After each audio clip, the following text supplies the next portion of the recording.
Y damos paso de inmediato a la presentación del doctor Roberto Rodríguez Gómez. Él es doctor en Ciencias Sociales por el Colegio de México, es sociólogo por la Universidad Nacional, es investigador del Instituto de Investigaciones Sociales de la UNAM y profesor de Sociología en la Facultad de Ciencias Políticas y Sociales de la Universidad. Es investigador nacional nivel 3 del SNI, es actualmente subdirector en la Dirección General de Evaluación Institucional de la UNAM, es miembro de la Academia Mexicana de Ciencias, es consejero técnico del Instituto Nacional, ha sido consejero técnico del Instituto Nacional para la Evaluación de la Educación y consejero en el Consejo Nacional de Participación Social en Educación. Es articulista del suplemento Campus Milenio y forma parte también del programa universitario de estudios sobre educación superior de la UNAM. Damos pues la palabra al doctor Rodríguez. Gracias. Buenas, gracias por invitarme. Quisiera hacer esta presentación en torno a 4 o 5 episodios que van recorriendo este tema, el de la libertad de cátedra, a lo largo de la historia. El primero de ellos, y los voy a referir de manera rápida porque son en algunos casos anecdóticos, pero nos van dejando un legado que perdura hasta la fecha.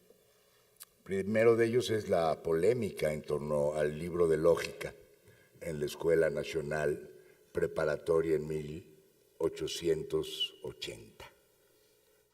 Esta fue una de las primeras batallas y fue crucial en la definición del significado de la libertad de cátedra. Cuando se creó la Nacional Preparatoria, parte constitutiva hoy de la Universidad Nacional, desde su creación de la Universidad Nacional, se aprobó como el libro de texto obligatorio para la asignatura de lógica, una asignatura fundamental en el plan de estudios positivista, el libro de John Stuart Mill, que se llamaba pues así Lógica. Ese libro habría de durar 20 años como el libro de texto obligatorio. Hacia 1880 se hace una reforma al plan de estudios, no al plan de estudios, a cuál sería el libro de texto que se utilizaría en lo sucesivo. Y escogen otro libro, el libro de, ¿cómo es alemán? No me lo aprendo de memoria, nunca. Tiebergehen, el modelo krausista de la lógica. Es decir, pasar de la lógica que desembocaba en la matemática, más bien a una teoría del conocimiento. Era secretario entonces Mariscal, más bien conservador. Se publicó en el Diario Oficial de la Federación que en lo sucesivo ese sería el libro obligatorio y se armó una gran polémica. Una gran polémica que primero transcurrió en el Congreso. Fue Justo Sierra a defender el libro de lógica que se venía utilizando y a denostar, bueno, la postura antipositivista que se quería implantar. Del lado de, digamos, los krausistas, que era la corriente del nuevo libro de lógica, estaba nada menos que José María Vigil, que era el profesor de la clase de lógica y el que había empujado el nuevo libro de texto. La polémica la iba a ganar Sierra, porque, bueno, pues era quien era, ¿no? Don Justo Sierra, y que era diputado, y la ganó también en los periódicos, pero no en las aulas, porque el profesor siguió siendo Vigil y dijo, mi libro es este, ¿no? Y no había manera de que utilizara el libro de texto oficial. Utilizó el alternativo hasta que ese libro dejó de funcionar. Hacia los años 90 entraron más bien en una perspectiva más hacia las humanidades, ¿no? Más hacia la perspectiva del espiritualismo francés, tratar de comenzar a romper desde dentro el esquema positivista, y eso habría desembocar hasta la generación del Ateneo de la Juventud y ya la apertura hacia las humanidades. Es simbólica esta polémica, pero es de gran importancia, ¿no?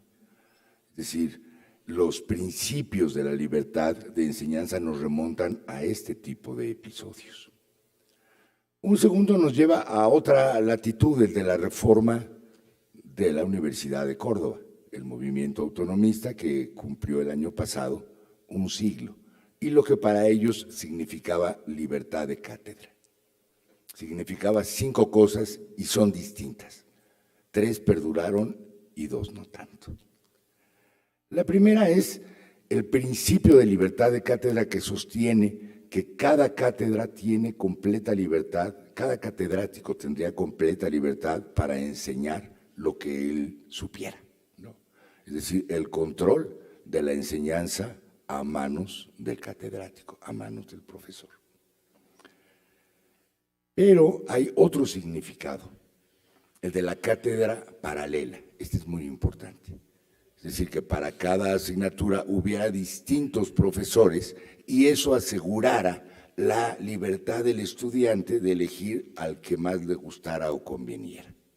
La cátedra paralela, que dejara de ser una cátedra ocupada por el gran catedrático y después sus asistentes, sino que existiera un principio de competencia que le diera al estudiante posibilidades de elección.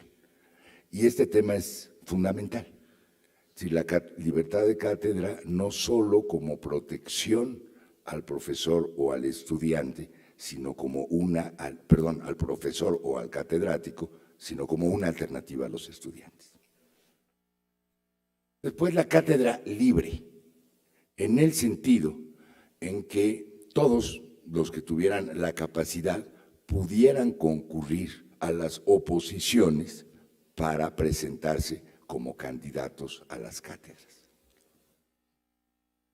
Estos 3 principios, de alguna manera, de otra manera, han ido trascendiendo en esta larga historia.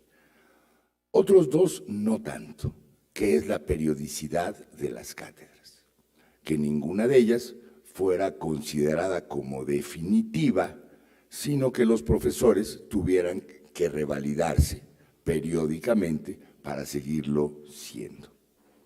Ya se imaginarán por qué este principio no ha sido seguido y trascendido, no es difícil de... Y el último, que fue presentado por los estudiantes de la Reforma, pero sería adoptado más bien en la reforma en el Perú, en la reforma de la Universidad de San Marcos, el principio de la tacha universitaria o de la tacha docente.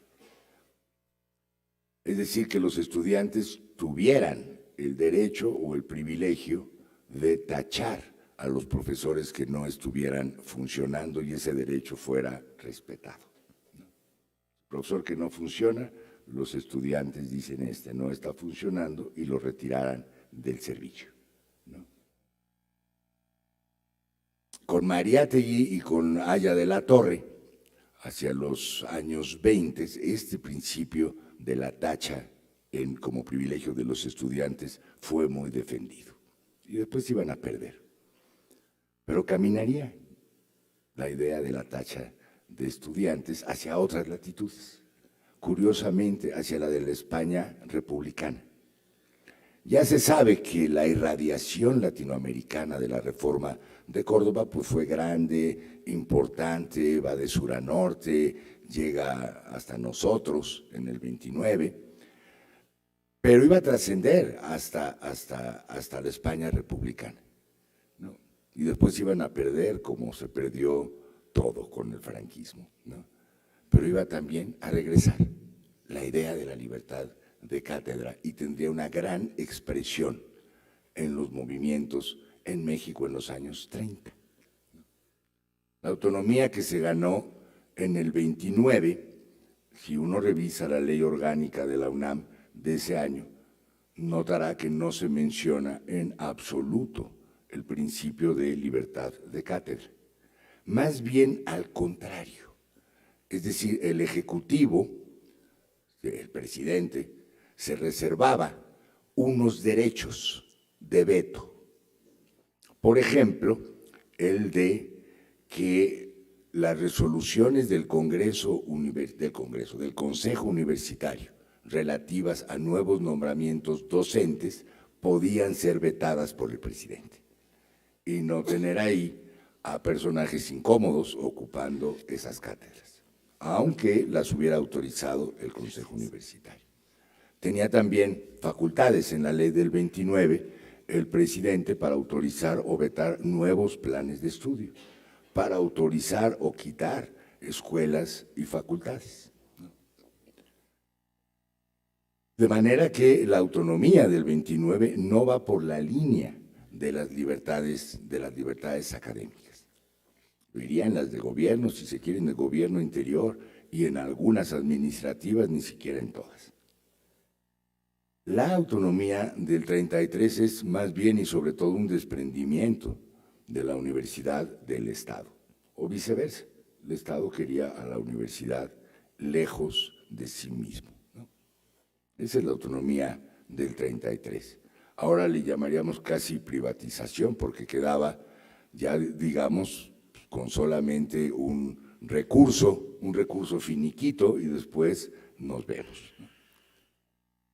En esos años, los años posteriores a la autonomía del 33 o de manera simultánea, se da esta gran polémica, ya habrán oído hablar de ella en este evento entre Vicente Lombardo Toledano y Antonio Caso, la polémica de si la universidad debería tener una orientación en su enseñanza. En los medios esa polémica la va a ganar finalmente Antonio Caso y la va a perder finalmente Lombardo Toledano, pero también pues se pierde en la universidad, ¿no? En el sentido en que queda claramente enfrentada a la idea del Estado de contar con una educación de corte socialista, queda frente al Estado como enemiga del Estado, y eso va a tener un costo tremendo para nosotros en la universidad, que se va a resolver hasta la refundación de 1945. Y si uno revisa la ley orgánica del 45, la libertad de cátedra y de investigación es más una libertad institucional. Es decir, es la universidad la que tiene libertad de cátedra e investigación. No sanciona la ley orgánica que ese sea un derecho y privilegio de cada uno de sus integrantes. Eso estará en el estatuto general. Es decir, hay esta libertad académica de, digamos, presentar en la enseñanza las diferentes corrientes de pensamiento, etcétera, siempre y cuando no sean ideas militantes, ¿no? Esa es la restricción que se pone en el estatuto general, sino para el entendimiento y comprensión de la realidad, pero no para hacer proselitismo, así dice el estatuto. Llámenle mal que bien, ¿no?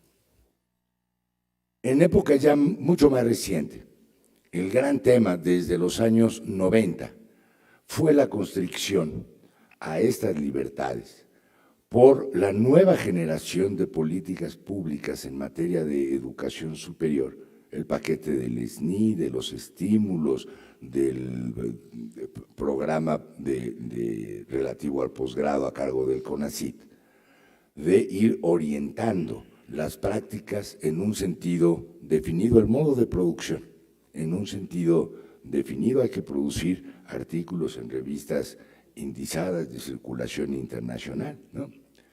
Pero con la forma de estímulos, ¿no? Es decir, el que quiere entrarle a esa posibilidad, pues lo hace, y el que no. Eso tiene pues un lado de engañifa, porque o entras a ese aro o te quedas fuera de realmente cualquier sistema que te permita condiciones de desarrollo. No lo digo solo para los individuos, principalmente para las instituciones. Estar fuera del PNPC, Programa Nacional de Posgrados de Calidad, significa no tener alumnos, ¿no? Para acabar pronto. Y hoy estamos en otra condición, en otras circunstancias, ¿no? Que se abre con la renovación del Poder Ejecutivo. No me parece que sea ya las políticas que empezaron en los 90, el ciclo que se prolonga hasta la fecha, aunque aún están vigentes en su mayoría el riesgo principal. Hoy autonomía es presupuesto, suficiencia presupuestal, para acabar pronto. Es decir, las posibilidades de desarrollo de las instituciones, de sus programas, de sus condiciones, de sus posibilidades de innovación, de renovación, están muy ceñidas a las posibilidades de tener acceso a recursos, los recursos fiscales, y ese es un escenario realmente complejo. Si la política de educación superior seguirá o no constreñida a un solo objetivo, el de ampliación de la matrícula. Eso.